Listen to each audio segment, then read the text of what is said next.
আমরা প্রায় চায়ের দোকানে বা বাজারে ঘাটে আড্ডায় বসে বলি যে সিস্টেম খারাপ, নেতারা কাজ করে না এবং মানুষের কোনো দাম নেই। কিন্তু কখনো কি পরিষ্কারভাবে আমরা ভেবে দেখেছি যে কেন এমনটা হয়? কেন সাধারণ মানুষকে পদে পদে এত হয়রানির শিকার হতে হয়? এর একটাই কারণ রয়েছে যে আমরা আমাদের নিজেদের অধিকার সম্পর্কে সচেতন নই। আমরা মনে করি যে রাজনীতি মানে হলো বছরে 5 বছর অন্তর একবার গিয়ে লাইনে দাঁড়িয়ে ভোট দিলেই আমাদের সব কর্তব্য শেষ।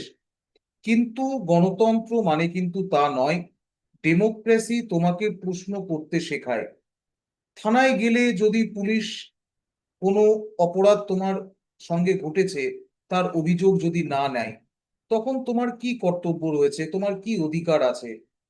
তোমার এলাকার যে রাস্তাগুলো হয়, তোমার স্কুলের জন্য আসা টাকা কোথায় খরচ হচ্ছে, তার হিসেব তুমি কিভাবে চাইবে? তুমি কি জানো? যদি না জানো, তাহলে নমস্কার, আমি সৌমেন গোস্বামী। দীর্ঘদিন ধরে আমি ছাত্রছাত্রীদের ভারতীয় সংবিধান এবং Indian economy, civil service examination and others competitive এক্সামে পড়িয়ে আসছি। তো আমার এখন মনে হয় যে এই জ্ঞান শুধুমাত্র পরীক্ষার্থীদের মধ্যে সীমাবদ্ধ থাকলে চলবে না।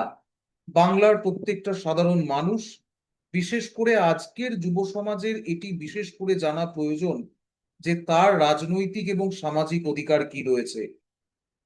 কারণ একটি সমাজ তখনই বদলাবে যখন তার নাগরিকরা রাজনৈতিক এবং সামাজিক ভাবে সচেতন হবে। আমার এই নতুন চ্যানেলের কোনো নির্দিষ্ট রাজনৈতিক দলের পক্ষে বা বিপক্ষে কথা বলার উদ্দেশ্য নয়।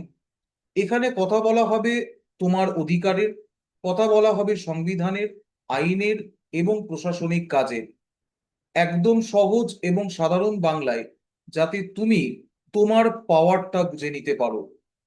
যদি তুমিও সচেতন নাগরিক হতে চাও, নিজের পরিবার এবং সমাজকে আইনিভাবে সুরক্ষিত রাখতে চাও, তবে এই চ্যানেলটা একমাত্র তোমার জন্য।